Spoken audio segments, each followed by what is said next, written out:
They told Marcus Thompson not to check his trail cameras alone. Everyone in the Bitterroot Valley knew the stories about the high country, but Marcus was stubborn as hell, the type who needed to see things with his own eyes before he'd believe them.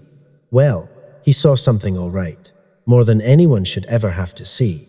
And what he found on that SD card? It changed everything he thought he knew about what lives in the American wilderness.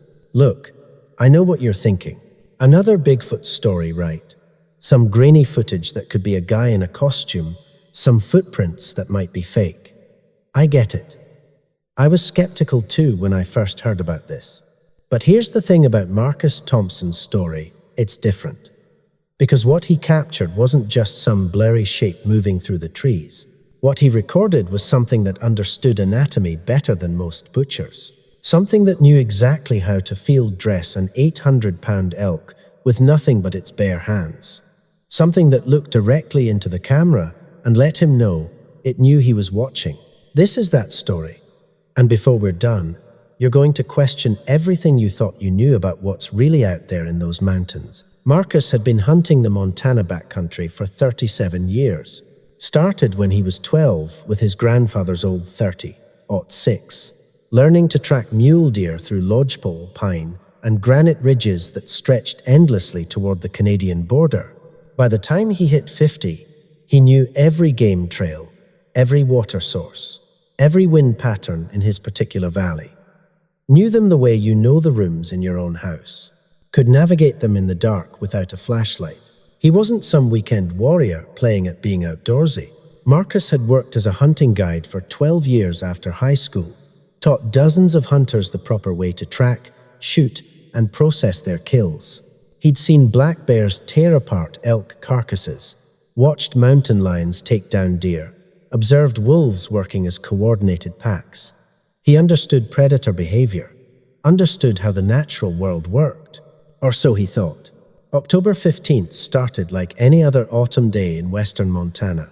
Marcus woke at 5:30, made his coffee strong enough to strip paint, and spent an hour reviewing his maps and planning his approach. He had trail cameras set up at 6 different locations throughout his usual hunting grounds, placed strategically at game trail intersections where he'd been seeing fresh elk sign for weeks. Big bull tracks, rubs on the aspens where they'd scraped the bark with their antlers, wallows near the creek where they'd rolled in the mud. He'd been tracking one particular bull for 3 seasons now. Massive 6-point, probably 800 pounds, with a distinctive split in its left antler where it had broken off fighting years earlier. Marcus called him Split Tip, and the elk had developed into something of a personal challenge. Smart animal. Paranoid. The kind of trophy bull that had survived multiple hunting seasons by being more careful than every other elk in the valley. The Reckonix trail camera had been positioned carefully at a bottleneck intersection about 20 feet back from the main trail, camouflaged with pine boughs and angled to catch any animal moving through the area. Marcus had set it up 3 weeks earlier, checking it twice a week to review the footage and change batteries. Mostly he'd captured deer, the occasional black bear, a few elk cows with their calves. Nothing particularly exciting, but enough activity to confirm the location was solid. Now, you might be wondering why I'm giving you all these details about hunting and cameras and elk behavior. Stay with me, because understanding how meticulous Marcus was, how experienced, how much he knew these mountains, that matters. When someone like Marcus Thompson tells you he saw something that shouldn't exist, you have to take it seriously. This wasn't some tourist who got spooked by a shadow. This was a man who'd spent nearly 4 decades in the wilderness and thought he'd seen everything. He made the hike to the camera location that morning, about 45 minutes up through the timber to the ridge where he'd placed it. The trail was steep, gaining almost 800 feet in elevation, but Marcus had made the climb so many times he barely registered the effort. The morning was crisp, temperature in the low 30s. With that sharp clarity you only get in the mountains during autumn.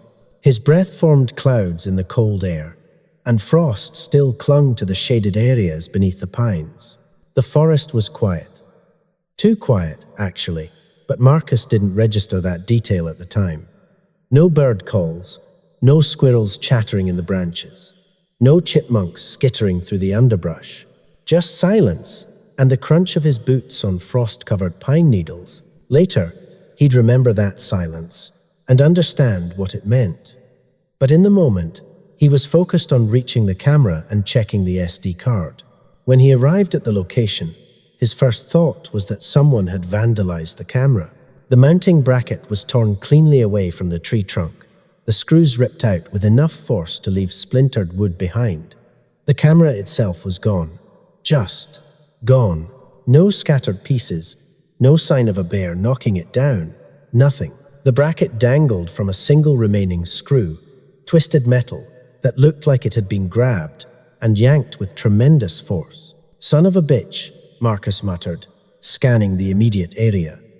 Vandalism wasn't unheard of in the backcountry, but it was rare this far from any roads or established trails. You'd have to really want to mess with someone to hike this far in just to destroy their equipment. He spent the next 2 hours searching, expanding his grid in widening circles from the original camera position. And here's where things got weird.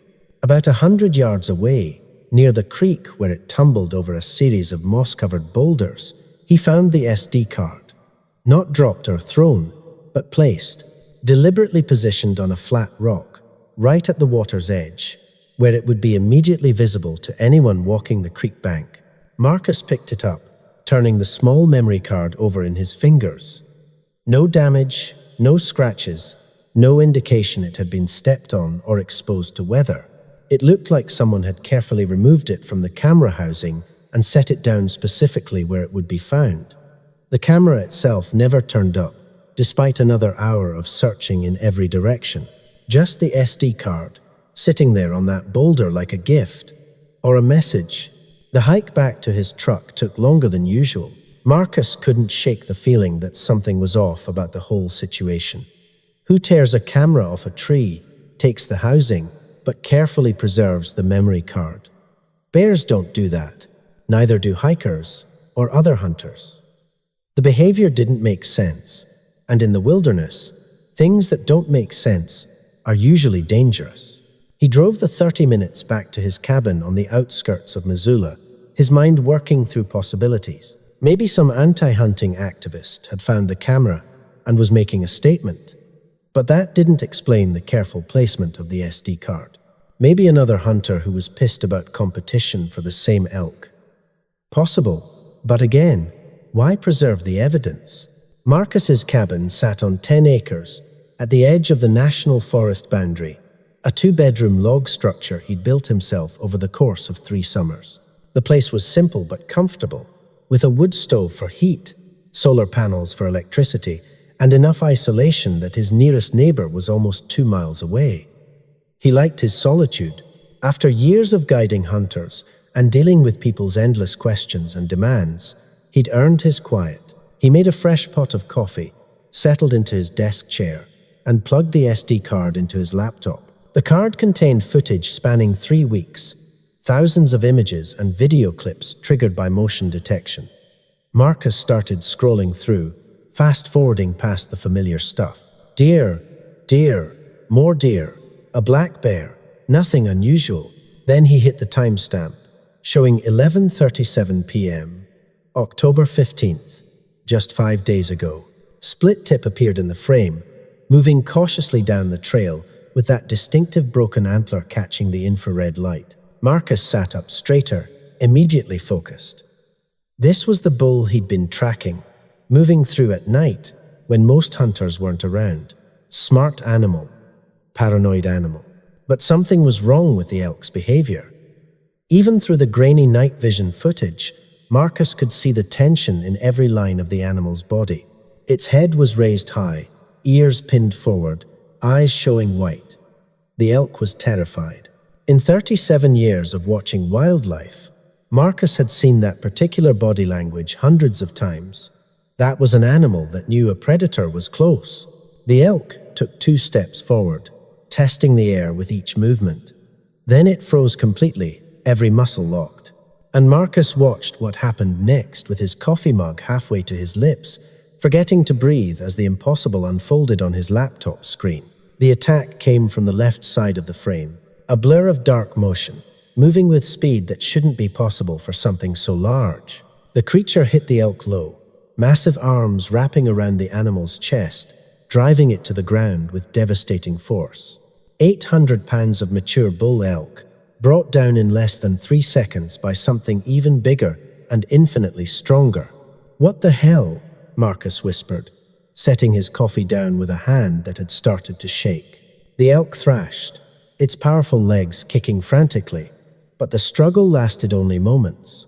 The creature adjusted its grip with practiced efficiency, and Marcus heard the crack of the elk's neck breaking. Even through his laptop speakers, the sound was unmistakable. He'd heard it before when processing his own kills, but never like this. Never delivered by bare hands, with the casual ease of someone snapping a stick. Marcus paused the video, his heart hammering against his ribs. He'd hunted these mountains his entire life. He knew what lived here: black bears, grizzlies occasionally, mountain lions, wolves. None of them could do what he'd just witnessed. A grizzly might take down an elk, but not like that. Not with that kind of precision and control. He clicked play again, and what happened next transformed his disbelief into something approaching terror. The creature didn't feed, didn't tear into the carcass with teeth and claws like any predator would. Instead, it sat back on its haunches and began to work methodically, using its hands with deliberate precision. Hands, not paws. Hands. The creature started at the elk's hindquarters, its fingers finding the exact spot where the hide attached to the fascia. It worked slowly, carefully, peeling the skin back in long strips exactly the way Marcus had been taught by his grandfather. This wasn't random violence. This wasn't animal hunger. This was skilled butchering, performed by something that understood anatomy and meat processing. Marcus zoomed in on the creature's hands, enhancing the image as much as the footage quality allowed. They were enormous, easily twice the size of his own, but the fingers were long and surprisingly dexterous. No claws, just thick fingernails that it used to score the hide before peeling it away from the underlying muscle. The technique was flawless. Not a single tear in the hide, no wasted meat. Better work than Marcus had seen from most hunters. "This isn't real," he said aloud to his empty cabin. "This can't be real." But the footage kept playing, showing him exactly how real it was. The creature separated the quarters with surgical precision, finding the joints and separating them cleanly. No tools, no knives, just an intimate knowledge of anatomy and massive strength. It worked in complete silence, the only sounds coming from the process itself, the wet separation of hide from meat, the pop of joints dislocating. Marcus had field-dressed hundreds of animals in his lifetime. He knew every step of the process, every cut that needed to be made, every technique that separated clean, efficient work from sloppy butchering. What he was watching represented decades of accumulated knowledge and skill. This creature understood meat processing better than most professional butchers he'd met. And that's when the real fear started to set in. Because animals don't butcher their prey. They tear and consume. They don't organize meat into distinct piles. Don't separate backstraps from tenderloins. Don't stack hindquarters with careful attention to preserving quality cuts. But this thing did. For 23 minutes of footage, it worked with the steady rhythm of long practice, creating organized piles of meat separated by type and purpose. The creature even used the elk's own hide to wrap portions of meat, rolling strips of backstrap carefully and tying them with what appeared to be sinew from the animal's legs. Preservation techniques, the kind of traditional methods Marcus had read about in books describing how Native American tribes processed their kills for long-term storage. Jesus Christ, Marcus breathed, watching the creature work with efficiency that spoke of years, possibly decades of experience. This wasn't the first time it had done this. Hell, this probably wasn't the 100th time. As the creature worked, Marcus began noticing other details that made his skin crawl. The forest in the background of the footage had gone completely silent. No owl calls, no rustle of small animals moving through the underbrush, no wind through the pine needles. Everything in the immediate area had either fled or was hiding, waiting for the predator to move on. The creature's size became more apparent as it moved around the carcass. When it stood to reposition itself, its head rose nearly to the height of nearby pine branches that Marcus knew were about 9 feet off the ground. Its shoulders were massive, easily 4 feet across, and its arms hung almost to its knees. The proportions were wrong for a human, more ape-like, but far larger than any known primate. Despite its size, the creature moved with surprising grace. No wasted motion, no clumsiness. When it needed to turn the elk carcass, it did so effortlessly, manipulating 800 pounds of dead weight as if it were a small deer. The display of raw physical power was sobering. Marcus realized that nothing in these mountains, no bear, no mountain lion, would pose any threat to something this large and strong. At 31 minutes into the footage, the creature began loading the processed meat into what appeared to be a crude but effective carrying system. It had fashioned a pack frame from elk bones lashed together with sinew and was methodically loading the wrapped meat portions. The engineering was simple but effective, designed to carry a substantial load over rough terrain. Marcus stood up from his desk and walked to the kitchen window, needing to look at something normal, something that made sense. Outside, the afternoon sun was painting the mountains in shades of gold and amber, the familiar peaks standing stark against a cloudless sky. It should have been comforting, that view he'd seen thousands of times. But now Marcus found himself scanning the tree line with new wariness, wondering what else might be out there that he'd never suspected. He returned to his laptop and continued watching, even though part of him wanted to delete the footage and pretend he'd never seen it. The creature finished packing the meat, then began cleaning up the kill site with methodical thoroughness. It scattered the remaining bones, buried the offal, and even spread pine needles over the blood-stained ground. Within minutes, the site looked almost natural, like any spot in the forest where a scavenger might have found a winter-killed carcass. The cleanup process revealed another disturbing level of intelligence. The creature understood evidence. It knew that its activities might be discovered and investigated. It was actively concealing its presence, eliminating sign that might reveal its hunting patterns or location. This wasn't just intelligence. This was sophisticated reasoning about future consequences. Marcus felt a chill that had nothing to do with the temperature in his cabin. He was watching something that could think, plan, and anticipate. Something that understood humans well enough to know that leaving evidence would be dangerous. As the creature shouldered its pack and prepared to leave, it moved directly toward the trail camera. Marcus's hands gripped the edge of his desk as he realized what was about to happen. The creature had known about the camera the entire time. It had deliberately positioned itself to be recorded, working within the frame as if putting on a performance. The creature stopped about 10 feet from the camera and looked directly into the lens. For the first time, Marcus got a clear view of its face, and his breath caught in his throat. The features were definitely humanoid, but scaled up and subtly wrong. The eyes were large and dark, showing intelligence that was unmistakably aware and calculating. The nose was broad and flat, the mouth wider than human normal. The overall expression was one of calm evaluation, as if the creature was studying whoever might eventually watch this footage.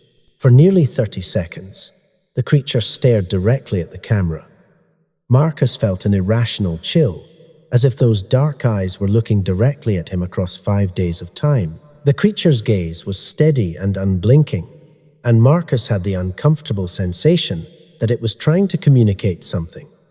Not aggression or threat, but a kind of measured warning. Then the creature raised one massive hand and reached toward the camera. The image shook violently, spinning and tumbling as the camera was ripped from its mounting. The last clear frame showed the forest floor rushing up before the screen went black. Marcus sat back in his chair, his mind reeling. He glanced at the timestamp on his laptop. He'd been watching for 3 hours straight, and the sun was starting to set outside his windows. 3 hours of staring at footage that shouldn't exist, showing something that couldn't be real, except it was real. The evidence was right there on his screen. He made himself dinner that night, though he barely tasted it. Chicken and rice that could have been cardboard for all the attention he paid to eating. His mind was too busy processing, trying to fit this new information into his understanding of the world. Thing is, Marcus had heard the stories. Everyone who spent time in the backcountry had heard them. Tales of large bipedal creatures seen in remote wilderness areas, massive humanoid figures glimpsed through the trees or spotted crossing, logging roads at night, Bigfoot, Sasquatch, whatever you wanted to call it. Marcus had always filed those stories in the same mental category as UFO sightings and conspiracy theories. Entertaining, maybe, but nothing to take seriously. Now he wasn't so sure what to believe. He spent the next 3 days watching and re-watching the footage, looking for any explanation that didn't require accepting the impossible. Digital artifacts? No, the footage was too clear, too consistent. Camera malfunction. The Reconix was top of the line, and besides, mechanical failures don't create coherent images of things that don't exist. Hoax. Who the hell would hike that far into the backcountry to stage something this elaborate? And how would they even accomplish it? Every time he watched, he noticed new details that made the footage more credible and more disturbing. The way the creature's muscles moved under its dark hair, showing real anatomy and physiology. The steam of its breath visible in the cold night air. The realistic weight and physics of how it handled the elk carcass. If this was a hoax, it was the most sophisticated one ever created, performed in the middle of nowhere with no apparent motive or benefit to the hoaxer. On the third day, Marcus started researching similar reports from across the Pacific Northwest and Northern Rocky Mountains. The internet contained hundreds of accounts describing encounters with large bipedal creatures in remote wilderness areas. Most were dismissed as hoaxes or misidentifications, but reading them with his new knowledge, Marcus found disturbing consistencies in the descriptions. Multiple witnesses described creatures with the same general physical characteristics, 9 to 10 feet tall, covered in dark hair, broad shoulders, long arms, the same calm intelligence, the same apparent understanding of human behavior and technology. Several accounts mentioned finding game animals that had been processed with unusual skill or discovering evidence of systematic meat preservation in remote areas. The pattern suggested a population that was far more widespread and organized than anyone had suspected. These weren't isolated creatures wandering alone through the wilderness. They were a viable population with their own culture and survival strategies, sharing the mountains with humans, but remaining hidden through intelligence and careful behavior modification. And that's when Marcus started remembering things from his own experience that suddenly made new sense. 5 years ago, he'd found an elk carcass in a remote drainage, cleanly butchered and partially consumed with no sign of the predator responsible. At the time, he'd figured it was wolves or a bear, even though the processing was too clean for either. He'd written it off as one of those wilderness mysteries you don't dwell on.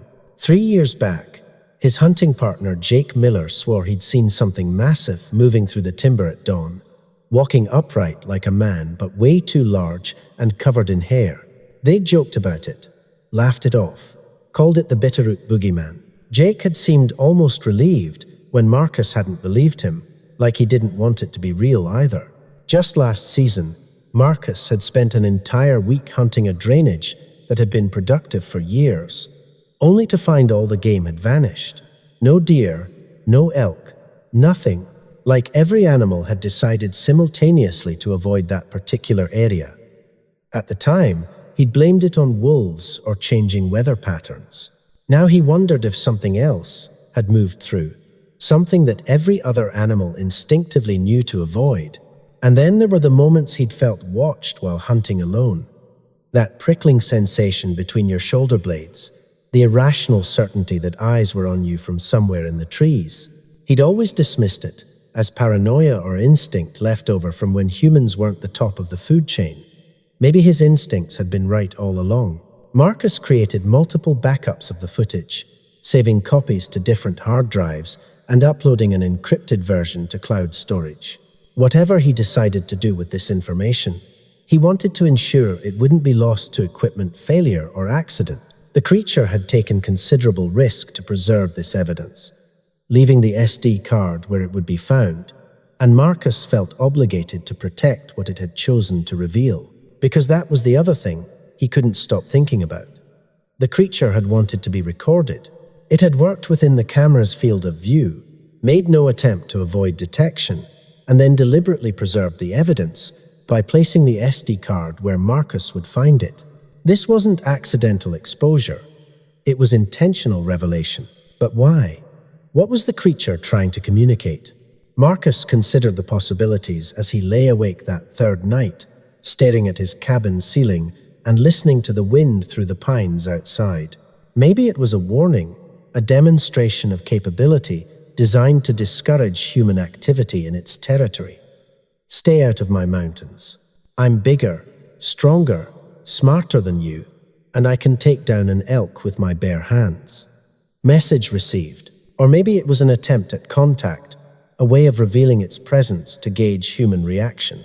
A test. Will you come hunting for me? Will you bring others? Will you respect my existence and leave me alone? The creature's calm demeanor and careful cleanup suggested it wasn't immediately hostile, but the demonstration of strength was unmistakably clear. I could hurt you if I wanted to, but I'm choosing not to. Yet.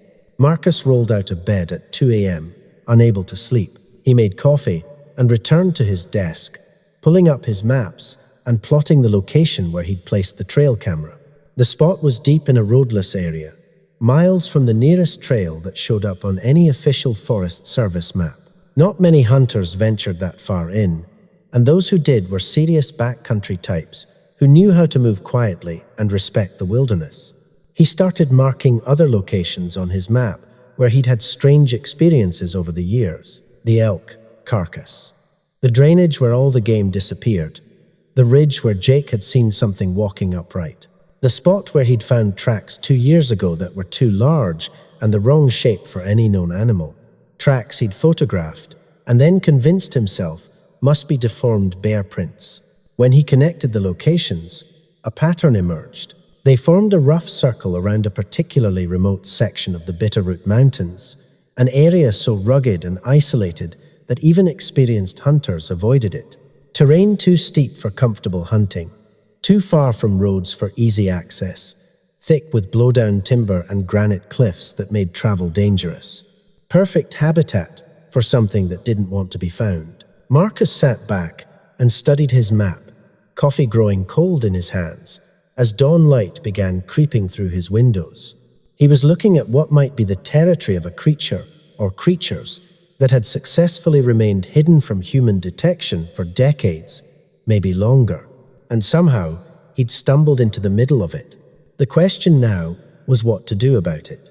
He could report the footage to wildlife authorities. The Montana Department of Fish, Wildlife and Parks would probably laugh him out of the office, but there were procedures for reporting unusual wildlife encounters. They'd be obligated to at least look at the evidence, even if they didn't believe it. That could trigger an investigation, maybe bring in scientists or researchers, could transform the entire area forever. He could share it with the cryptozoological community, those enthusiasts who spent their time chasing reports of unknown creatures. They'd take him seriously, probably be thrilled to have such clear footage, but they'd also descend on these mountains like locusts, trampling through the backcountry with their cameras and equipment, driving away normal wildlife, and almost certainly driving away whatever he'd captured on film. Or he could keep it private. Honor what he sensed was a privileged communication from something that had chosen to trust him with its secret. Keep hunting these mountains quietly, respectfully, with new awareness of who else called them home. Each option had consequences that Marcus wasn't sure he was qualified to evaluate. His decision could affect the survival of a species that had successfully avoided human interference for generations. That was responsibility he'd never asked for and wasn't sure he wanted. The sound of a truck engine brought Marcus's head up. He wasn't expecting anyone, and visitors were rare this far from town. He walked to the window and watched a familiar beat-up Ford pickup pull into his driveway.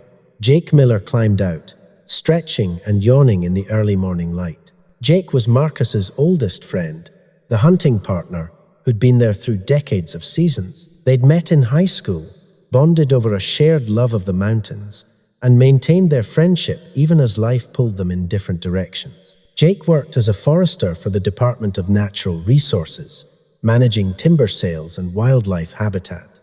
He knew these mountains almost as well as Marcus did. Marcus opened the door before Jake could knock. "You're up early. Could say the same about you." Jake studied Marcus's face, his expression growing concerned. "You look like hell, man. When's the last time you slept?" "Been a weird few days." Marcus stepped back to let Jake inside. "Want some coffee?" "Always." Jake followed him to the kitchen, his boots leaving traces of morning dew on the wood floor. "So I heard something interesting yesterday. Ran into Ryan Davis from the Forest Service. He said they've been getting reports of unusual activity up in the high country. Hunters finding game that's been processed and left behind. More sightings of, well, weird stuff. Large tracks, strange sounds, that kind of thing." Marcus poured 2 mugs of coffee, his hands steady despite the exhaustion. Yeah. Jake accepted the mug and leaned against the counter. "Ryan's trying to write it off as bears or wolves, but I know him. He's spooked. Whatever's going on up there, it's got the Forest Service on edge." He paused, studying Marcus carefully. "You've been up in that country recently, right? Your usual spots. Seen anything strange?" This was it. The moment when Marcus had to decide whether to share what he'd found or keep it to himself. Jake was his oldest friend, someone who'd believe him if anyone would. And Jake's experience with the Forest Service meant he'd understand the implications better than most. Marcus set down his coffee mug and met Jake's eyes. "Yeah, you could say I've seen something strange." "How strange are we talking?" "Strange enough that you're going to think I've lost my mind." Marcus walked to his desk and woke up his laptop. The footage was already loaded, paused on a frame showing the creature standing over the elk carcass. "But before I show you this, I need you to promise me something. What you're about to see doesn't leave this cabin until we figure out what to do with it. No posting online, no sharing with your Forest Service buddies. Nothing. Agreed?" Jake's expression had gone serious. "This is that level of weird?" "This is that level of weird." "All right. Agreed." Jake moved closer, squinting at the paused image on the screen. "What am I looking at?" Marcus hit play. "Trail camera footage from 5 nights ago, up on the ridge where I've been tracking that big 6-point. For the next 33 minutes, neither man spoke." Jake stood frozen behind Marcus's chair, watching the impossible unfold on the laptop screen. When the footage ended with the creature reaching for the camera, Jake stumbled backward and sat heavily in the nearest chair. "Holy shit," he whispered. "Marcus, holy shit. Yeah, that's real? Far as I can tell. I've spent 3 days trying to find any explanation for how it could be fake. Can't come up with one that makes sense." Jake ran both hands through his hair, his face pale in the morning light. "We have to report this. Fish and Wildlife needs to see this. Hell, the university needs to see this. This is, Marcus, this is the discovery of a lifetime. This changes everything, does it?" Marcus closed the laptop. "Let me ask you something. What happens if we report this? What happens to these mountains?" "What do you mean?" "I mean this valley gets overrun. Researchers, scientists, television crews, hunters wanting trophies, idiots with cameras looking for YouTube views. Every flat spot becomes a parking lot. Every trail gets crowded with people who don't respect the wilderness. The Forest Service closes areas for research purposes, or worse, opens them up for public viewing.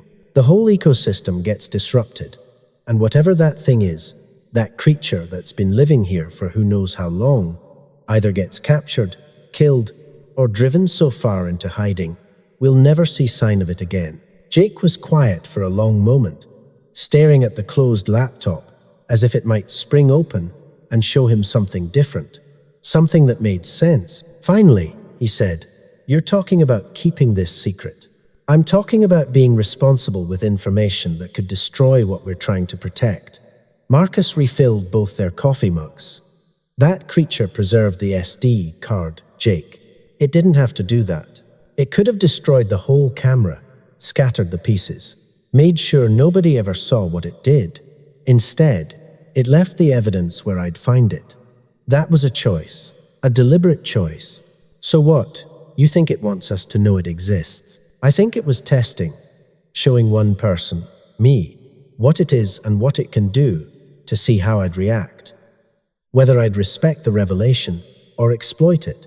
Marcus walked to the window, looking out at the mountains that suddenly felt less familiar than they had a week ago.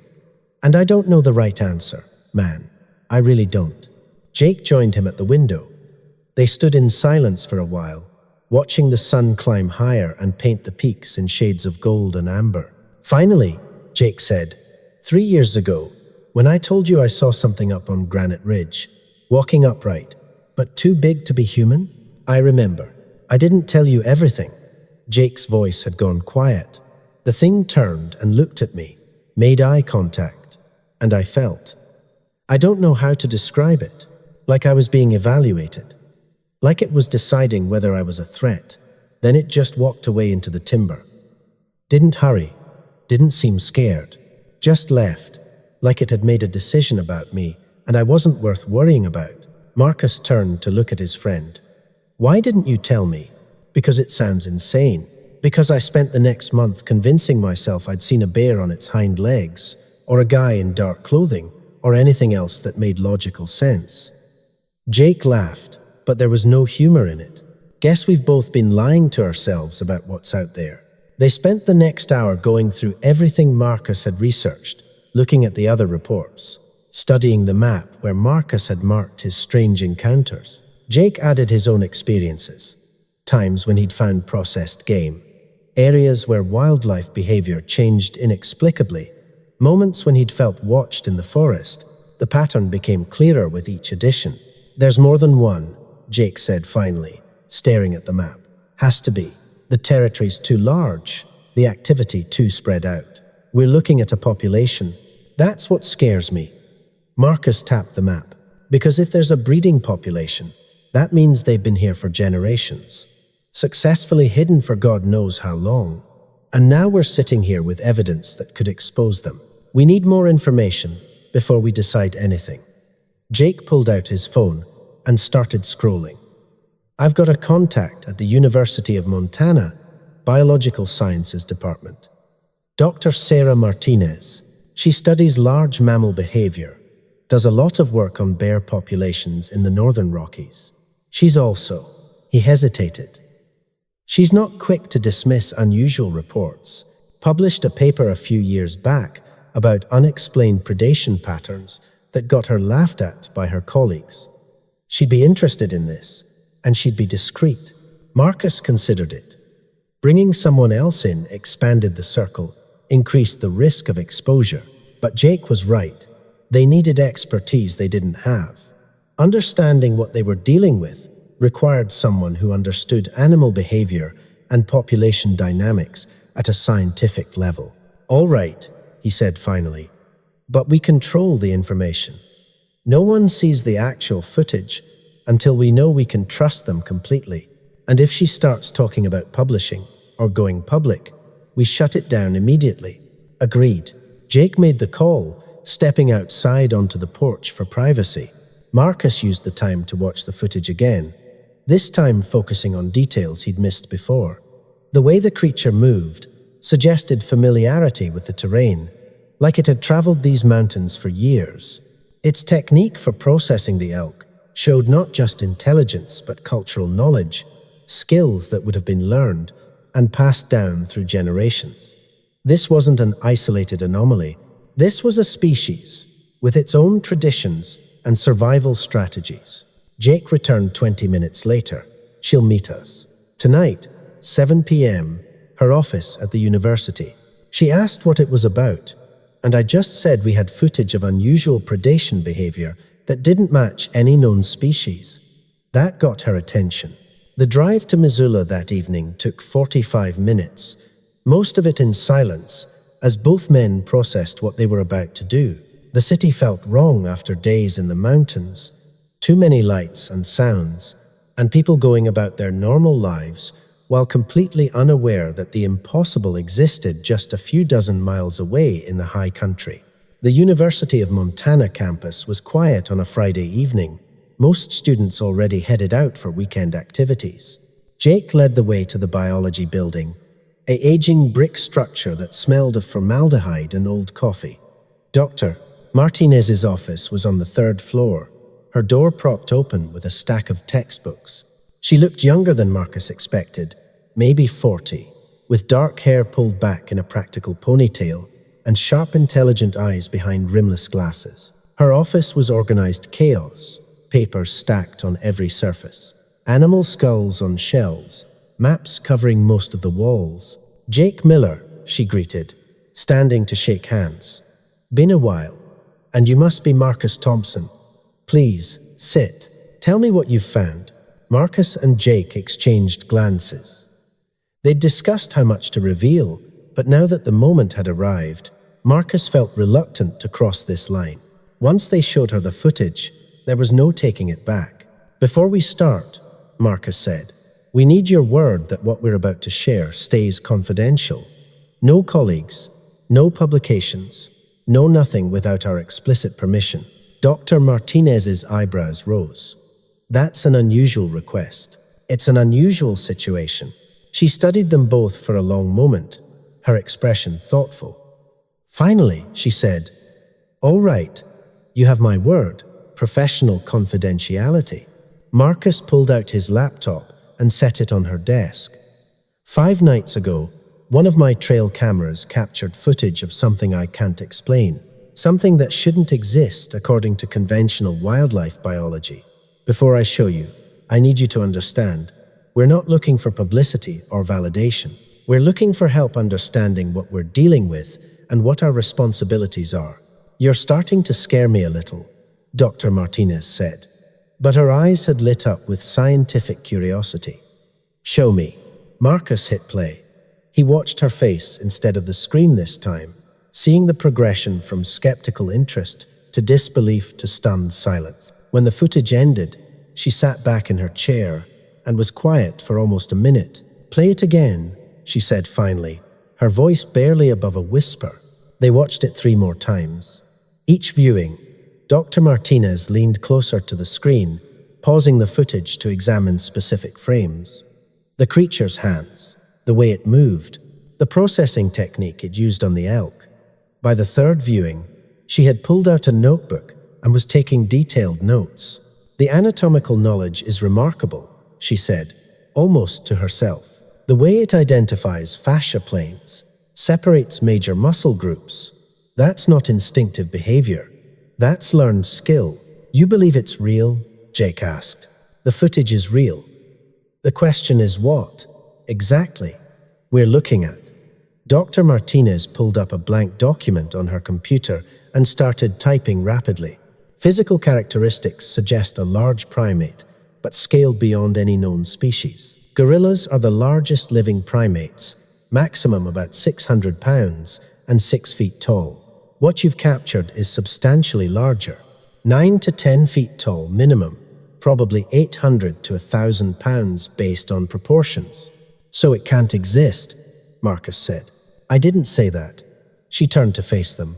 "Absence of evidence isn't evidence of absence. North America has vast wilderness areas that are genuinely remote. The fact that we haven't documented something doesn't mean it isn't there. But a breeding population of large primates in the Northern Rockies." She trailed off, shaking her head. "The implications are staggering. That's why we're here," Jake said. "Because we don't know what to do with this information. If we report it publicly, this area becomes a circus. But if we keep it secret and something happens, someone gets hurt, or the population is threatened, that's on us too." Dr. Martinez was quiet again, her fingers drumming on her desk as she thought. "Can I ask where exactly you filmed this?" "Not yet," Marcus said firmly. "No offense, Dr. Martinez, but until we figure out the right course of action, the location stays private." "Fair enough." She pulled up a map on her computer. "But can you tell me generally? What region? What kind of habitat?" Marcus hesitated, then said, Northern Rockies. High elevation, mixed forest, near the Canadian border. Remote roadless area.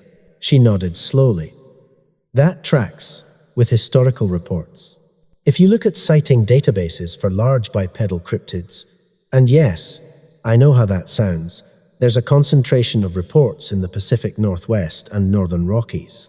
Forested mountain terrain with sparse human presence. Exactly the habitat where a small population of large, intelligent primates could theoretically remain undetected. So you've researched this before, Jake said. Peripherally, after I published that paper on unexplained predation patterns, I started receiving emails from hunters, hikers, Forest Service workers. People who'd seen things they couldn't explain but were afraid to report officially because they didn't want to be laughed at. The consistency in the descriptions was remarkable. I started keeping files, looking for patterns. She pulled out a drawer and extracted a thick folder. 137 reports over the last 15 years, just from Montana, Idaho, and Washington. I've always suspected there was something real behind the folklore, but I've never had evidence like this. She paused, looking at both of them seriously. Here's what I can tell you from my research. Whatever these creatures are, they're intelligent, they're cautious, and they've been successfully avoiding human detection for a very long time. The fact that one deliberately preserved evidence for you to find, she shook her head. That's unprecedented. That suggests a level of reasoning and perhaps even understanding of human behavior that's frankly terrifying and fascinating in equal measure. So what do we do? Marcus asked. Dr. Martinez was quiet for a long moment, staring at the paused image on the laptop screen. I need time to analyze this properly. Frame-by-frame analysis, comparison with known primate behavior, estimation of the population requirements for a viable breeding group. Can you leave the footage with me? Copy, yes. Original stays with me. Of course. She pulled out a USB drive. While I'm doing that analysis, I think you need to go back to the location, look for more evidence. Tracks, scat, feeding sites, anything that could tell us more about their behavior and population size. But she looked at them both gravely. Be careful, very careful. This creature showed restraint in your footage, Marcus, but don't mistake that for harmlessness. Something that can process an 800-pound elk with its bare hands could do the same to a human without much effort. The words hung in the air, making the implications of their discovery feel suddenly very personal and very dangerous. They left the university just after 9 p.m., the campus now almost deserted. Marcus felt the weight of the copied USB drive in his pocket like a lead weight. They'd crossed a line, expanded the circle of knowledge. No going back now. She's right, Jake said as they walked to his truck. We need more information. Need to understand what we're dealing with before we can make informed decisions. I know. Marcus stopped, looking up at the stars barely visible through the city light pollution. But going back up there, actively searching for these things, that's different than stumbling across trail camera footage. That's deliberately invading their territory. We'll be smart about it. Respectful. We're not going up there to capture or harm anything, just to observe and document. Marcus thought about the creature's eyes as it looked into the camera. That calm, intelligent evaluation. Something tells me they'll know exactly why we're there. Question is whether they'll tolerate it. They spent the next 2 days preparing. Jake took time off from work, claiming he needed a long weekend for personal business. They gathered equipment, GPS units, high-quality cameras, camping gear designed for multi-day backcountry trips. Marcus included a satellite communicator, the kind that could send an SOS signal if things went south. He'd never felt the need for one before, but circumstances had changed dramatically. Saturday morning, they packed Jake's truck and headed out before dawn. The plan was simple: return to the location where Marcus had placed the trail camera, then systematically explore the surrounding area looking for any evidence of the creature's presence. Tracks, bedding sites, feeding areas. Anything that could tell them more about population size and behavior patterns. The drive took 2 hours. parking at a remote trailhead that saw maybe a dozen visitors a year. They shouldered their packs and started hiking by 6 a.m., the forest still dark and cool around them. Marcus led the way along trails only he and a handful of other experienced hunters knew existed, routes that weren't on any official maps. 3 hours later, they reached the location where Marcus's trail camera had been mounted. The torn bracket still hung from the tree, metal twisted from the force that had ripped it away. In daylight, the damage looked even more dramatic. Whatever had done this possessed serious strength. "All right," Jake said, dropping his pack. "Where do we start?" Marcus pulled out his GPS and map. The creature was carrying a full load of meat when it left. That's heavy, awkward, probably 80 pounds or more. It wouldn't have gone far before finding somewhere to cache it or transfer it to a more permanent location. Let's search in expanding circles, looking for any unusual sign. They worked methodically, moving through the forest in careful patterns. Marcus had tracked animals for most of his life, knew how to read sign that most people would miss. Bent branches, disturbed ground cover, subtle changes in vegetation patterns. But what he was looking for now was different than typical game trails. At 11:30, Jake called out from about 50 yards away. "Marcus, you need to see this." Marcus made his way through the timber to where Jake stood staring at the ground. A track, pressed into the soft earth near a small seep where water collected. The print was huge, easily 18 inches long, and 7 inches wide at the ball of the foot. 5 distinct toe impressions, the proportions more human than bear, but the size was wrong for anything he'd ever seen. "Jesus," Marcus breathed, kneeling to examine the track more closely. The depth of the impression suggested significant weight. He pulled out his camera and took multiple photos from different angles, including one with his own boot placed next to the track for scale comparison. "There's more over here," Jake called. Moving along what appeared to be a game trail, he was right. Additional tracks, spaced about 6 feet apart in a walking stride, headed up the slope toward a thick stand of old-growth pine.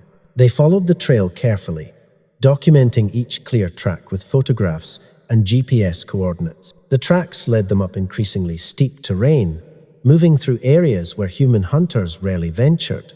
The undergrowth grew thicker, blow-down timber made progress difficult, and granite cliffs began appearing on either side, funneling them into a narrow drainage. After 45 minutes of careful tracking, the trail opened into a small clearing protected on 3 sides by massive pine trees. And in the center of that clearing, they found the cache site. The elk hide had been hung from a branch about 15 feet up, stretched and scraped clean.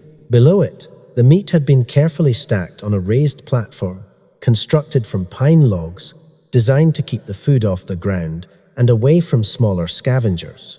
The entire setup showed sophisticated understanding of meat preservation and storage. "My God," Jake whispered. "It's like a hunter's camp, like someone set up a proper meat cache." Marcus approached slowly, every sense on high alert. The site showed recent activity. The meat was still fresh, maybe 2 or 3 days old. The hide was still pliable, not yet fully dried, which meant whoever had created this cache would likely be returning to check on it.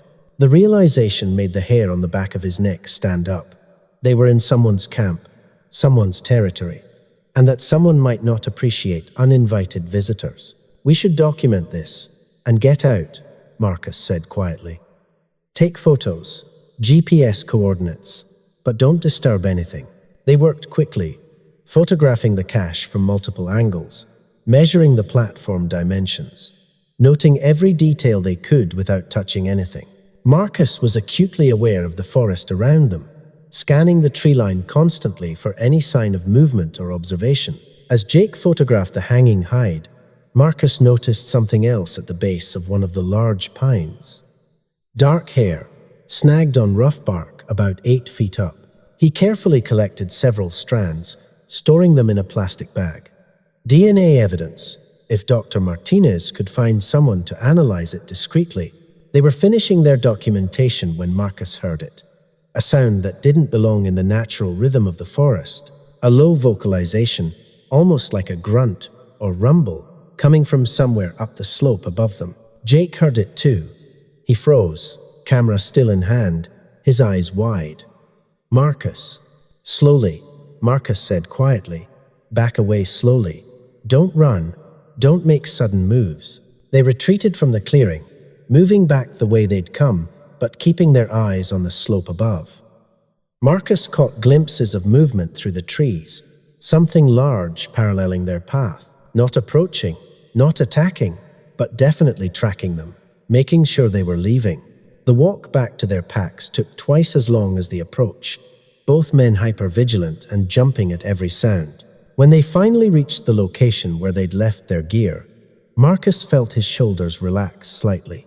But the feeling of being watched never left, not even when they'd hiked another mile down the trail. "That was a warning," Jake said when they finally stopped to catch their breath. "We found the cache, and something let us know we'd overstayed our welcome." "Yeah." Marcus checked their back trail one more time. Nothing visible, but he knew better than to assume they were alone. Message received. They made it back to the trailhead by 4 p.m., exhausted and rattled but with valuable data. The drive back to Missoula was mostly silent, both men processing what they'd found and what it meant. Marcus dropped Jake at his house before heading back to his cabin. He was tired, mentally and physically drained in a way that had nothing to do with the physical exertion of hiking. The weight of what they'd discovered, the responsibility of having this knowledge, pressed down on him like a physical burden. He uploaded the photos to his laptop, organizing them into folders. The tracks were clear and undeniable.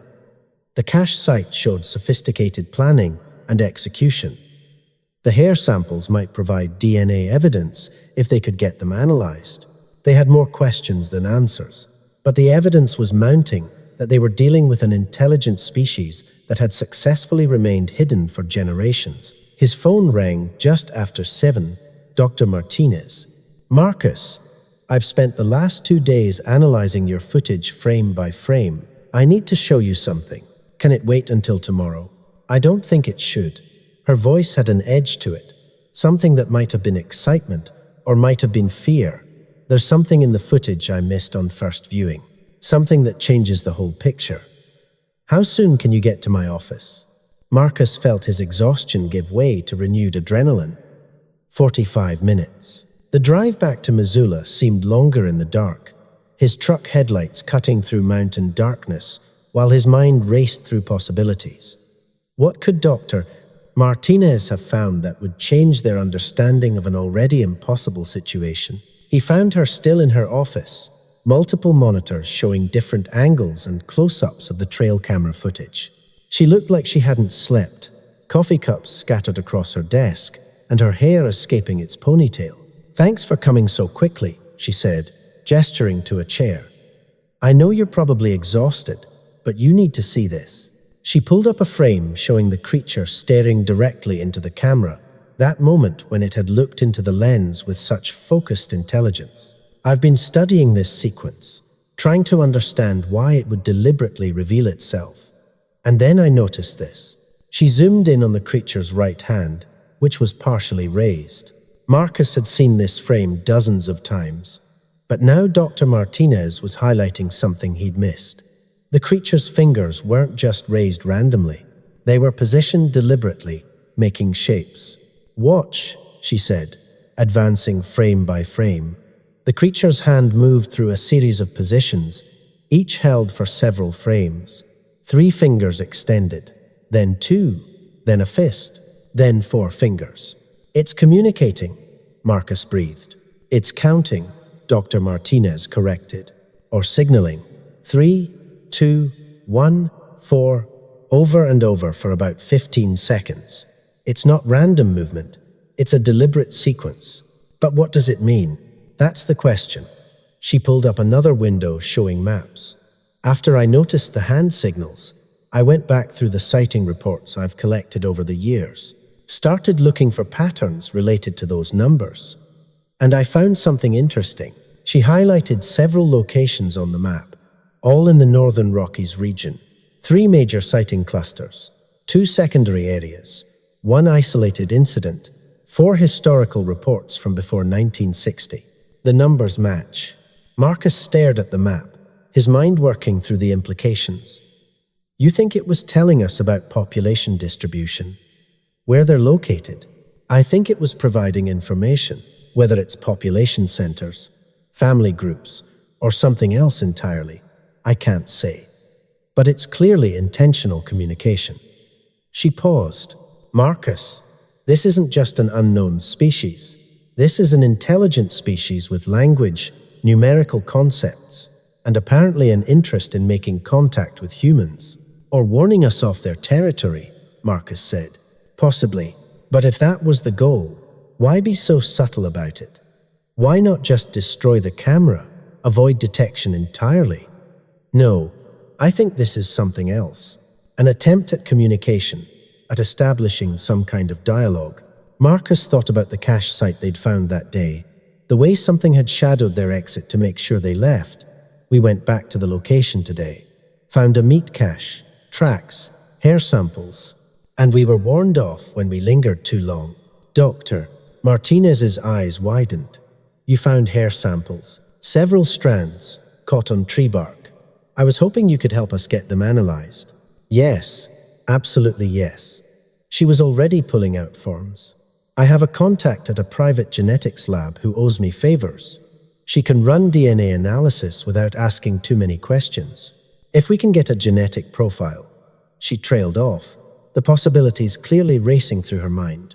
Marcus handed over the plastic bag containing the hair samples. Under the office lights, the strands were dark brown, almost black, and surprisingly coarse.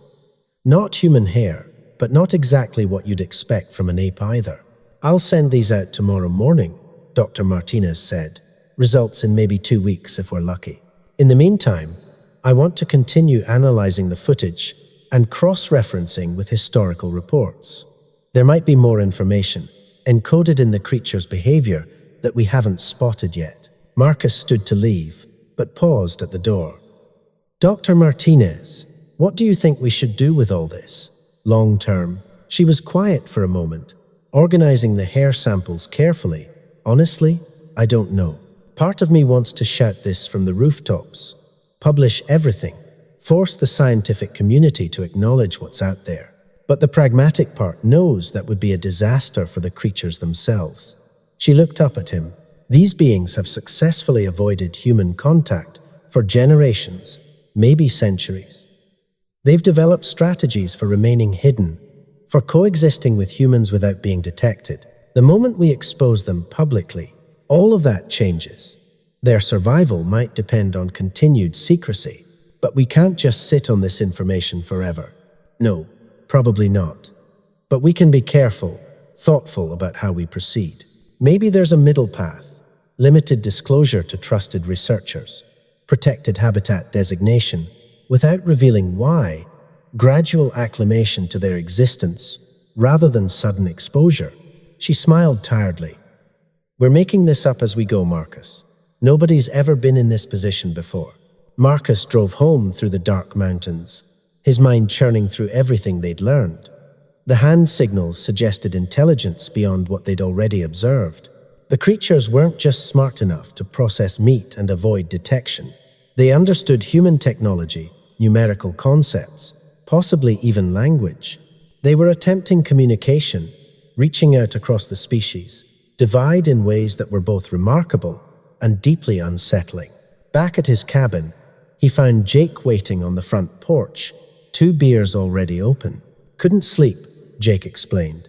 Kept thinking about today. About being watched while we documented that cache site. You feel it too, right? That certainty that something was up there, tracking every move we made? Yeah. Marcus accepted the beer and sat in the other chair, both men facing out toward the dark tree line. Dr. Martinez found something in the footage. The creature was using hand signals, making specific numbers with its fingers. 3, 2, 1, 4, repeated over and over. Jesus. So it was definitely trying to communicate. Looks that way. She thinks it might be indicating population centers or family groups. Something it wanted us to know about their distribution. Jake took a long drink of his beer. This is way bigger than we thought, isn't it? We're not dealing with some isolated creature or a small family group. We're dealing with an organized population spread across hundreds of miles of wilderness. That's my read. Marcus stared out at the forest, where moonlight painted the pine trees in silver and shadow, which makes our responsibility even heavier. We're holding information that could affect an entire species. They sat in silence for a while, listening to the night sounds of the forest. An owl called from somewhere nearby. Wind rustled through the pines. Normal sounds, familiar sounds. But Marcus couldn't shake the feeling that the mountains themselves had changed, become something more mysterious and dangerous than he'd ever imagined. I want to go back, Jake said suddenly. Not to the cache site. They made clear we weren't welcome there. But I want to explore the other locations Dr. Martinez identified, the ones that correlate with those numbers the creature showed. See if we can find more evidence, maybe even another contact opportunity. That's risky. Everything about this is risky. But if they wanted to hurt us, they could have done it today. They could have attacked while we were at the cache site, vulnerable and focused on documentation. Instead, they just made sure we left. Jake turned to look at Marcus. I think they're evaluating us the same way we're evaluating them, trying to figure out if humans can be trusted with knowledge of their existence. Marcus knew Jake was right. The creatures had shown restraint when they could have shown aggression, had preserved evidence when they could have destroyed it, had attempted communication when they could have simply remained hidden. This was a test, a careful probing of human intentions and capabilities. The question was whether Marcus and Jake would pass that test or fail it, and what the consequences might be either way. Over the next week, they planned their next expedition carefully. Dr. Martinez provided detailed analysis of the hand signals in the footage, along with maps showing the correlation between the numbers and historical sighting clusters. 3 major areas in Montana, Washington, and British Columbia. 2 secondary locations in Idaho and Northern California, 1 isolated incident in Wyoming, 4 historical reports from the 1950s and 60s, before modern development pushed deeper into the wilderness. The pattern suggested a population that had once been more widespread, but had consolidated into increasingly remote areas as human activity expanded. They were being pushed into the margins, finding refuge in the few places where wilderness remained truly wild. They're running out of places to hide, Dr. Martinez said during a meeting at her office. Climate change is pushing species higher into the mountains. Human recreation is expanding into previously remote areas. Logging, mining, development, it's all shrinking the available habitat. These creatures have survived by being incredibly intelligent and adaptable, but they're facing pressures they've never dealt with before, which might explain why one chose to reveal itself now, Marcus said. Maybe they've reached a point where continued secrecy isn't sustainable, where they need humans to know they exist in order to protect what habitat remains. Or maybe they're just curious, Jake offered. Intelligent species are naturally curious. Maybe this was less about sending a message and more about seeing how we'd react to direct evidence. All possibilities, all speculation. The truth was, they still knew almost nothing about these creatures' motivations, social structure, or long-term intentions. They were working with fragments, trying to assemble a complete picture from insufficient data. The DNA results came back on day 10, and Dr. Martinez called an emergency meeting. Her voice on the phone was shaky, excited, and maybe a little scared. "You need to see this," she said. "Both of you. Tonight." They met at her office at 8 p.m. The building deserted except for a few graduate students working in labs on the lower floors. Dr. Martinez had printed out the genetic analysis report, pages covered in complex technical language that meant little to Marcus. "I'll give you the simple version," she said, spreading the papers across her desk. "The hair samples you collected, they're from a primate, but not any known primate species. The DNA shows closest relation to Homo sapiens, humans, but with significant divergence. We're looking at something that branched off from the human family tree somewhere between 200,000 and 500,000 years ago. Marcus felt his world tilt slightly. You're saying these things are related to humans? Distantly, yes. About the same relationship as humans have to Neanderthals or Denisovans. We shared a common ancestor, then diverged and evolved separately. She pulled up a chart on her computer. But here's where it gets really interesting. The genetic analysis shows markers suggesting tool use, complex social structures, and advanced cognitive abilities. Whatever these creatures are, they're not just smart animals. They're another species of human, or human adjacent, that evolved parallel to Homo sapiens. Holy shit, Jake breathed. We're not dealing with unknown animals. We're dealing with another type of people. The weight of that realization settled over all of them. It changed everything. This wasn't about protecting wildlife habitat or documenting an unknown species. This was about acknowledging the existence of another intelligent, self-aware species living in the shadows of human civilization. The ethical implications are staggering, Dr. Martinez said. If these creatures are essentially human, they deserve the same rights and protections as any other human population. But they've clearly chosen isolation over integration. They've developed their entire culture around remaining hidden from Homo sapiens. Do we have the right to force contact, to expose them when they've worked so hard to remain secret? Marcus thought about the creature in the footage, those intelligent eyes looking into the camera.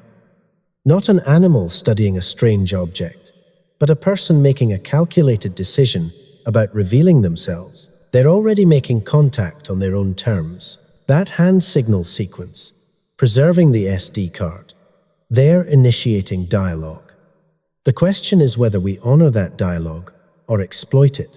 We need to establish protocols, Jake said. Rules for how we proceed. No forcing contact, no traps or attempts at capture. No disclosure to anyone who might use the information for profit or sensationalism. We observe, document, and respond to their communications, but we let them control the pace and nature of the interaction. It was decided they would continue their careful investigation, but with new awareness that they were dealing with another intelligent species, deserving of respect and autonomy. They would document everything, but share information only with trusted individuals who understood the ethical implications. And most importantly, they would wait for the creatures to make the next move in whatever communication they were attempting. 3 days later, Marcus received a call from a ranger at the Forest Service. There had been another incident. A group of backpackers, hiking the Continental Divide Trail, had reported seeing something impossible. A large figure, easily 9 feet tall, walking upright through a meadow at dawn. The hikers had frozen, watched it for nearly a minute before it disappeared into the timber. They'd reported it to rangers, who'd found tracks at the location, matching the description. Large bipedal prints, too big and the wrong shape for a human. The ranger wanted Marcus to come look at the tracks, knowing his reputation as an experienced tracker. But there was more. The tracks led to a tree where something had been left hanging from a branch. A wrapped package of meat, fresh venison by the looks of it, hung at exactly human eye level, like an offering or a gift. Marcus called Jake immediately. They're escalating contact. We need to get up there. The site was a 6-hour hike from the nearest trailhead, deep in the Bob Marshall wilderness. They started before dawn, moving fast, driven by the sense that something significant was happening. The creatures weren't just revealing themselves randomly anymore. They were making deliberate contact, leaving offerings, testing human response across multiple locations. They reached the meadow by noon, finding the rangers' markings where the tracks had been documented. The prints led across open ground, remarkably clear in the soft earth, heading toward a tree line of subalpine fir and lodgepole pine. The wrapped meat hung from a branch about 50 yards into the trees. Not just meat, Marcus realized as they approached carefully, but butchered venison wrapped in the animal's own hide and tied with sinew. Exactly the same technique the creature had used in the trail camera footage. A clear signal that this offering came from the same source, the same intelligence. "What do we do?" Jake asked. "Take it? Leave it? What's the appropriate response?" Marcus considered. This felt like a ritual, a cultural exchange of some kind. Taking the meat might acknowledge the gesture, show willingness to accept the offering, but it might also be seen as taking something without giving anything in return. We leave an exchange, Marcus decided. Something of value, something that shows we understand this, is reciprocal communication. He dug through his pack and pulled out a high-quality multi-tool, the kind every serious backcountry traveler carried. Useful, valuable, but more importantly, a tool, a symbol of human technology and capability. He placed it carefully on a flat boulder near the tree, positioning it where it would be easily visible but not threatening. Then they retreated to a clearing about 100 yards away and waited. Hours passed. The sun tracked across the sky, painting the meadow in changing shades of gold and green. They took turns, watching, maintaining quiet vigil, hoping for, what? Another glimpse? Direct contact? Some sign that their response had been appropriate? At 4:30, Jake nudged Marcus's arm and pointed, movement in the trees near where they'd left the multi-tool. Something large, moving with deliberate caution. And then, for just a moment, it stepped into a shaft of sunlight. The creature was massive, easily 9 feet tall, with shoulders that would barely fit through a standard doorway. Its body was covered in dark brown hair, though not as thickly as Marcus had imagined from the trail camera footage. The face was remarkably humanoid, with a pronounced brow ridge and broad nose. But the eyes, even at this distance, Marcus could see the intelligence in those eyes. Sharp, aware, evaluating. The creature approached the boulder, examined the multi-tool without touching it, then looked directly at the clearing where Marcus and Jake were hidden. For several long seconds, human and, whatever these beings called themselves, stared at each other across 100 yards of wilderness. Not threatening, not aggressive, just acknowledgement. We see you. You see us. This is real. Then the creature picked up the multi-tool, tested its weight and function, and made a gesture that might have been a nod. It collected the meat offering from the tree, shouldered it with easy strength, and disappeared back into the timber. Jake was shaking, his hands gripping Marcus's arm. Did that really just happen? Yeah, Marcus managed, his voice rough with emotion. That really just happened. They hiked out in stunned silence, reaching the trailhead well after dark. The drive back to Missoula felt surreal, like returning from another world. And in a way, they had. They'd crossed a boundary that few humans ever crossed, made contact with an intelligence that had successfully hidden from their species for millennia. Dr. Martinez's reaction to their report was equal parts scientific excitement and ethical concern. Direct visual contact changes everything. We're no longer working with secondary evidence and speculation. We have confirmation of an intelligent species that's attempting bilateral communication. So what's our next move? Jake asked. Very carefully, she said. We document everything, continue the exchange protocols. But we need to think seriously about long-term implications. At some point, this information will become public. There's no keeping it secret forever. We need to start building a framework for how to handle disclosure in a way that protects these beings rather than exposing them to harm. But they never got the chance to implement that framework. Because 3 days later, everything went to hell. Marcus was home alone when the news broke. A hunting party in Washington state had shot and killed what they claimed was a bear. But when they approached the body, they discovered it wasn't a bear at all. It was something else, something that looked disturbingly human despite its size and features. Photos were leaked online within hours, despite Forest Service attempts to contain the situation. Grainy cell phone images showing a large humanoid creature, dead, with gunshot wounds to its chest. The internet exploded. News crews descended on the area. Suddenly, everyone was an expert on cryptids and unknown species. The debate raged between those claiming the photos were genuine proof of Bigfoot's existence and those insisting it was an elaborate hoax. But Marcus knew. One look at the photos confirmed what he'd dreaded. The creature in those images was real, one of the intelligent beings he'd been carefully studying and attempting to communicate with. And now it was dead, killed by hunters who probably thought they were shooting a bear in poor light. His phone rang. Dr. Martinez, her voice tight with stress. You've seen the news. Yeah, the Forest Service has the body. They're trying to decide what to do with it, whether to release it for scientific study or cover it up. But Marcus, this is going to get out. The photos are everywhere. People are demanding answers. Then we give them answers, Marcus said, his mind made up. We release our footage, our documentation, everything. We control the narrative before it becomes a circus. That's what I was hoping you'd say. He could hear the relief in her voice. I've already reached out to colleagues I trust, people who understand the ethical implications. We'll need to move fast, get ahead of the media frenzy. Present the evidence in a way that emphasizes these beings deserve protection and respect, not exploitation. They worked through the night, preparing a presentation that would change human understanding of the natural world forever. Marcus's trail camera footage, showing the creature's intelligence and sophisticated hunting techniques. The DNA analysis, proving genetic relation to humans. The documented attempts at communication through hand signals and gift exchange. Jake's photographs of tracks and cache sites. Everything carefully assembled to present a comprehensive picture of an unknown intelligent species that had been sharing the wilderness with humans for thousands of years. The press conference was held at the University of Montana, with Dr. Martinez leading the presentation. Marcus and Jake stood off to the side, watching as the footage played on a large screen for assembled reporters, scientists, and government officials.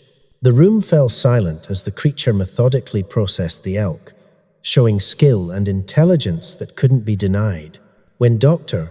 Martinez explained the DNA results, the implications of having another human-adjacent species living in North American wilderness, the reaction was exactly what Marcus had feared. Questions shouted from all directions. Demands for the location where the footage was filmed. Calls for expeditions to capture live specimens for study. The very thing they'd hoped to avoid was already beginning. We need to emphasize protection, Dr. Martinez insisted, her voice rising to be heard. These beings have demonstrated intelligence, culture, and a desire for peaceful coexistence. They've attempted communication with us in multiple documented instances. Our responsibility now is to ensure their survival, not to exploit them for scientific curiosity or entertainment. But Marcus could already see the future unfolding. The wilderness areas where the creatures lived would be flooded with researchers, tourists, hunters, seeking trophies. The careful balance these beings had maintained, surviving through intelligence and secrecy, would be shattered forever. Their world was about to change in ways that might ultimately doom them. That night, back at his cabin, Marcus stood on his porch and stared up at the mountains. Somewhere out there, they were watching the same stars, probably aware that their secret was now exposed. He wondered what they thought of humans now, whether they regretted the attempts at communication that had led to this moment. His phone buzzed with a message from Jake. Forest Service is closing the Bob Marshall Wilderness tomorrow, indefinitely, saying it's for public safety while they assess the situation. Probably the first of many closures, Marcus replied. Probably the last time those mountains will be quiet for a long time. He thought about the creature that had been killed in Washington, wondered if it had family that would mourn it. These beings buried their dead. Multiple reports over the years had suggested as much. They had culture, tradition, social bonds. And now one of their own was lying in a government facility somewhere, being examined and studied like a specimen rather than a person. The guilt was crushing. Marcus had made his choices carefully, tried to do right by these mysterious beings. But ultimately, his actions had contributed to the exposure that might lead to their downfall. The road to hell, as they said, was paved with good intentions. A sound from the tree line made him look up. Movement in the shadows where the forest pressed close to his property. Marcus froze, his hand moving instinctively toward the pistol he'd started carrying since this all began. But he didn't draw it, didn't make any threatening moves. Just watched as a large figure emerged from the darkness, stopping at the edge of his property line. The creature was huge, maybe the same one they'd seen in the meadow, maybe a different one, hard to say in the dark. But the eyes caught the light from his porch, reflecting back at him with that same calm intelligence he'd seen in the footage. For a long moment, man and whatever these beings were stared at each other. Marcus felt his heart hammering but forced himself to remain still, non-threatening, waiting for the creature to make the first move. Slowly, deliberately, the creature raised one massive hand, 3 fingers extended, then 2, then a fist, then 4. The same sequence from the footage, repeated 3 times. Then it lowered its hand and made a different gesture, one Marcus hadn't seen before. A single finger pointing first at the creature itself, then at Marcus, then sweeping toward the mountains. The meaning seemed clear. We, you, us, the mountains. Then it turned and disappeared back into the forest, moving with speed that seemed impossible for something so large. Within seconds, the night was still again, nothing but wind through the pines and the distant call of an owl. Marcus realized he'd been holding his breath. He let it out slowly, his hands shaking slightly as he gripped the porch railing. The message had been clear enough. We're still here. We see what you've done. This is our home. He went inside and pulled out his laptop, starting to write. If the world was going to learn about these beings, they needed to understand not just what they were, but who they were. Intelligent, peaceful, deserving of the same rights and protections afforded to any other people. His words would be one voice among many, but maybe it would help shift the narrative away from sensationalism towards something like respect. The next weeks were chaos. The media coverage was relentless. Every news outlet running stories about the American wildman or Sasquatch people. Expeditions were being organized. Hollywood was already planning movies. The Forest Service closed multiple wilderness areas, citing public safety concerns, while they tried to develop policies for managing this new reality. Scientists debated taxonomy and genetics, arguing over whether these beings should be classified as a subspecies of human or a distinct species. Anthropologists studied the cultural implications, comparing them to isolated human tribes that had maintained independence from modern civilization. Legal scholars discussed whether they should be granted human rights or classified under wildlife protection laws. And in the middle of it all, Marcus received a package with no return address. Inside was his trail camera, the one that had been taken from the tree, undamaged, still functional, with a new SD card inserted. He plugged it into his laptop with trembling hands. The footage showed the same clearing where he'd placed the camera originally, but filmed from a different angle. The timestamp showed it was from last night, just hours after Marcus's encounter on his porch. And in the center of the frame stood 3 of the creatures. An adult male, probably the one Marcus had met. An adult female, slightly smaller but still massive by human standards. And between them, a juvenile, maybe 4 feet tall, looking around with the curious energy of any young creature. The adult male faced the camera and repeated the hand signal sequence, but this time adding additional gestures, more numbers, more complex signals that Marcus couldn't fully interpret but understood the intention behind. This is my family. This is who we are. We exist. We love. We survive. Remember that when your people come looking. Then they walked away together, the juvenile holding the female's hand, disappearing into the forest that had hidden them for so long but would now never be sanctuary in quite the same way again. Marcus watched the footage a dozen times, each viewing reinforcing his determination to do whatever he could to protect these people. Because that's what they were, people, deserving of dignity, autonomy, and the right to determine their own future. He called Dr. Martinez and Jake, sent them copies of the new footage. They were already working with conservation groups and government agencies, trying to establish protected zones where the creatures could live without human interference. It was complicated, messy, involving politics and competing interests and a million obstacles. But it was necessary work. 6 months later, Marcus stood in that same clearing where his trail camera had captured the impossible. Federal protection had been established for large swaths of the Northern Rockies, areas now designated as critical habitat for what the government was officially calling an undisclosed protected population. The public mostly understood what that meant, though the details remained deliberately vague. He'd stopped hunting these mountains, finding it impossible to view them the way he once had. The relationship between human and wilderness had been permanently redefined, not just for him, but for everyone. The mountains now held known intelligence, other people whose lives and cultures deserved the same respect afforded to any human population. Jake walked up beside him, both men standing in contemplative silence. "You think we did the right thing?" Jake asked. "Exposing them when they'd worked so hard to stay hidden. I think the alternative was worse," Marcus said. "That hunter in Washington proved they couldn't stay hidden forever. At least this way we had some control over the narrative, could push for protection rather than exploitation." "Yeah, maybe." Jake pulled out a thermos of coffee, poured 2 cups.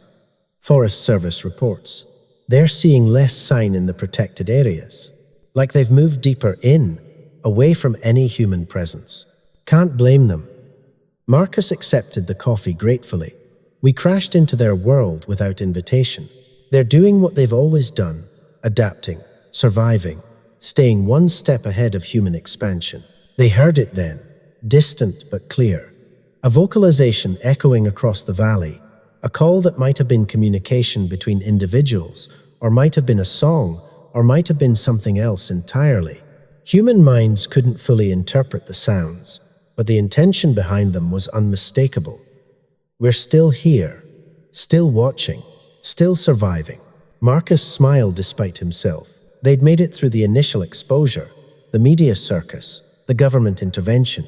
They were still out there, still free, still living on their own terms in whatever capacity they could maintain.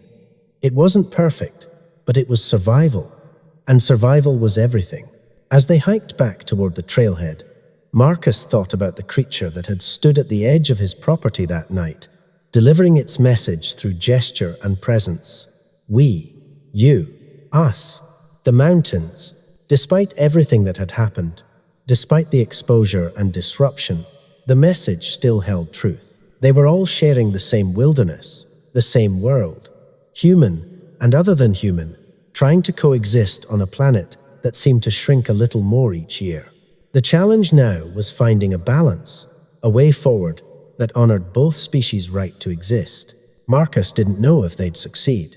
The future was uncertain, complicated by human nature and the inevitable conflicts that arose when different cultures collided.